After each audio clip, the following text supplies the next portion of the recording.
শ্ৰী শ্ৰী শীতলামাৰ পূজা উদযাপন গুৱাহাটীৰ পাণ্ডুস্থিত পশ্চিম নিউ কলনীত ৩০তম শ্ৰী শ্ৰী শীতলামাৰ পূজা আয়োজন কৰা হয়। নিউ কলনী পূজা সমিতিৰ উদ্যোগত যোৱা ২১ মাৰ্চৰ পৰা উক্ত পূজাভাগ আৰম্ভ কৰা হৈছে। অহা ২৮ মাৰ্চত দেৱী পূজাভাগ সমাপ্তি হ'ব। উক্ত পূজা মণ্ডপত প্ৰতিদিনাই বিভিন্ন ঠাইৰ বিভিন্ন ধৰণৰ ভক্তপ্ৰাণ ৰাইজৰ সমাগম ঘটা বুলি আয়োজক সমিতিয়ে জানিবলৈ দিয়ে। গুৱাহাটীৰ পৰা বিশ্বজিৎ সাহা ৰিপোৰ্ট, বিবি আছাম লাইভ। আমাৰ শীতলা পূজা কমিটিৰ পৰা আপোনালোক সকলোকে অভিনন্দন জনাইছোঁ। আমাৰ শীতলা পূজা পূজাটো বিগত 30 বছৰ ধৰি চলি আছে। এইটো হ'ল মাৰ কৃপা। এইটো পূজাটো আগত একদম মাটিৰ সৰুকৈ পূজা আছিল। নাজানো মাৰ কি লীলা, এই পূজাটো হন্তে এতিয়া ইমান ডাঙৰ হৈছে, দিন পূজাটো বাঢ়ি আছে। আৰু এইটো পূজা চাবলৈ অসমৰ কোনো কোণে পৰা মানুহ আহি বিগত কেইবছৰ ধৰি মানে লামডিং যে শীতলা পূজা হৈ আছে তাক মানে চেলেঞ্জ কৰিবলগীয়া শীতলা পূজা আমাৰ নিউ কলনী ৱেষ্ট শীতলা পূজা কমিটি। আৰু এইটো পূজাটো আমাৰ 7 দিন ব্যাপী পূজা চলি আছে। এইটো 21 মাৰ্চৰ পৰা চলিছে, 21 মাৰ্চৰ চলিছে। আৰু আপোনাৰ আজি আৰু আমাৰ 27 মাৰ্চলৈকে চলি থাকিব। 28 মাৰ্চত আমাৰ দশমী হেৰি হ'ব। আৰু আমি 7 দিন ব্যাপী ভোগৰ আয়োজন কৰিছোঁ চলে। আৰু 7 দিন আপোনাৰ পায়স খিচিৰি এইটো মাৰ আশীৰ্বাদত চলি আছে। আমাৰ কাৰ্যসূচী মানে দিনত 11টাৰ পৰা আমাৰ মাৰ পূজা আৰতি চলি থাকে, গধূলিলৈকে পূজা যে ভোগ অৰ্চনা হয়। ভোগ অৰ্চনাৰ পিছত আমাৰ আৰতি প্ৰতিযোগিতা হয়, চিত্ৰকলা প্ৰতিযোগিতা আৰু শংখ প্ৰতিযোগিতা, আৰু গোটেই দিনটো আমাৰ কীৰ্তন চলি থাকে। কীৰ্তন এইটো আপোনাৰ অহাকালি আমাৰ নাগৰামৰ চাই বাবা গ্ৰুপৰ হেৰি হ'ব, তাৰ পিছদিনা হ'ব নাম প্ৰতিযোগিতা। আৰু আমাৰ এতিয়া মানে চবকে নমস্কাৰ জনাইছোঁ যে আমাৰ 30 বছৰ ধৰি পূজা হৈ আছে। চবকে মানে কৈছোঁ আৰু যে আমাৰ আৰু ডাঙৰকৈ হ'ব লাগে, চবতকৈ ধুনীয়া হ'ব লাগে, মানে ভাল হ'ব লাগে, আমি এইটোৱেই বিচাৰিছোঁ। হয়, মহিলাখিনি আমি গোটেই মহিলা একেলগত চবেই মিলি কাম কৰোঁ, চবেই মানে আমি আনন্দিত হৈ থাকোঁ। আৰু এই 7টা দিন আমি চবেই মানে আনন্দিত হৈ চবৰ লগত মানে এনেকুৱাকৈ আমি বিচাৰোঁ যে চবেই আহক আমাৰ লগত, চবেই আহি কেনে গোট লাগি কেনে চবেই আমাৰ লগত জড়িত হৈ কেনে চবেই মানে ভালদৰে পূজাটো মানে ভালকৈ হ'ব লাগে।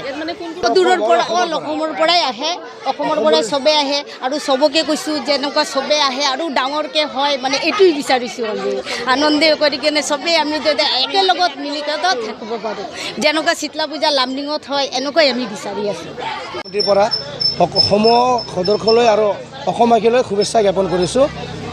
আমি আশা কৰোঁ যে অসমৰ কোণে কোণে আমাৰ শীতলা পূজাটো যেন প্ৰচলিত হয়। ধন্যবাদ।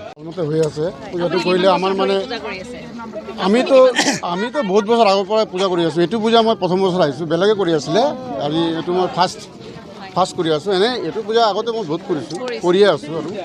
আৰু এই পূজাটো কৰা ভাল, তাৰমানে ধৰা কিছুমান বেমাৰৰ কাৰণে আমাৰ কিছুমান বেমাৰবিলাক যিবিলাক হয়, এইবিলাক মানে ডক্টৰৰ দ্বাৰা সম্ভৱ নহয় ভাল কৰা, এইটো মায়ে কৰিব পাৰে। বিশ্বাস আছে আৰু থাকিব লাগে। বিশ্বাসটো থাকিলেই কাম হ'ব, নহ'লেতো নহয় না, নহ'লেতো পূজাই নহ'ব। আৰু এই মাৰ ওপৰত এটা বিশ্বাস কি আমাৰ মানে গোটেই যিমান মানুহ আছে চবেই ভাল থাক। তাৰপিছত কিবা কাৰোবাৰ বেমাৰ হয়, বহুতৰো বেমাৰ হয় নহয়, বেমাৰ ফলত ডক্টৰৰ ভাল নহয়, সেইটো যদি হৈ যায়, সেইটো কাৰণে আমি পূজাটো পাতিছোঁ। পূজাটো ভালমতে কৰি চবেই একেলগে পূজাটো পাতিব লাগে আৰু চবৰ মংগল হ'ব লাগে। এইটো এটা প্ৰতি বছৰে এইটো এটা অতি ঐতিহ্যমণ্ডিত পূজা। আমাৰ পাণ্ডু অঞ্চলবাসীৰ কাৰণে খুবেই আস্থাৰ ভৰসা এইটো। এই পূজাখিনি আজি বহুত বছৰ হ'ল। আমি প্ৰত্যেক বছৰ আহি পেলাই ইয়াতে সেৱা কৰোঁ আৰু ভক্তৰ মংগল কামনাৰ্থে মায়ে যিমানখিনি কৰি আছে, আমাৰ এইটো অঞ্চলে বহুত সুখী। আমি চবেই মিলি পেলাই এটা ডাঙৰ এটা উৎসৱ আমি হেৰি কৰোঁ। বৰষুণ থাকিবই, কিন্তু বৰষুণৰ লগত আৰু উৎসাহ চবেই আমি উৎফুল্লিত। এনেকৈ হৈ থাকক, আপোনালোকে চবেই আগবাঢ়ি আহিব, সদায় আমাক উৎসাহ দিব। লাগলো সত্যি, আর মূর্তিটা দেখতেও খুব সুন্দর হয়েছে, তো মাকে দেখে সত্যিই খুব ভালো লাগলো। তো এটাই বলা, প্রত্যেকবারে চবৰে যাতে ভাল হয়, অবভিয়াছলি সেইটোৱে। আৰু আমাৰ এইটো পূজা চলি আছে। এইটো আগতে আমাৰ দেউতাহঁতে কৰিছিলে, তাৰপিছত আমাৰ চিনিয়ৰহঁতে কৰিছে, এতিয়া আমি লৈছোঁ পূজাটো। যিমান পাৰিছোঁ ডেভেলপ কৰাৰ চেষ্টা কৰিছোঁ বা ডেভেলপ কৰি আছোঁ।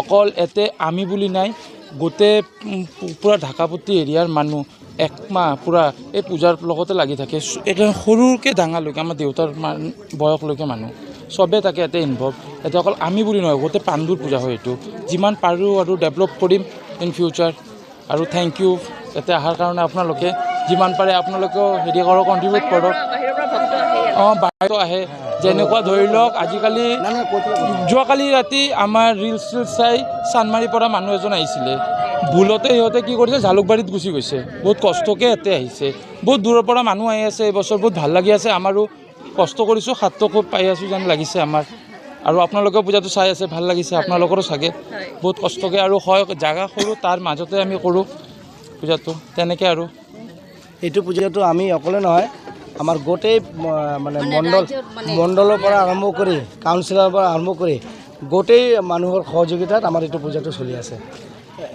এনে এইটো নহয় যে আমাৰ এইটো নহয় অসমৰ বিভিন্ন স্থানৰ পৰা মানুহ আহি কিনে আমাৰ পূজাটো হেৰি কৰে পূজাটো আমাৰ বহুত জাগ্ৰত মা আমাৰ জাগ্ৰত মা এইটো মাত্ৰ যে আমাক ক'ৰ পৰা ক'ত লৈ যাই আছে আমি নিজে ক'ব নোৱাৰি পূজাটো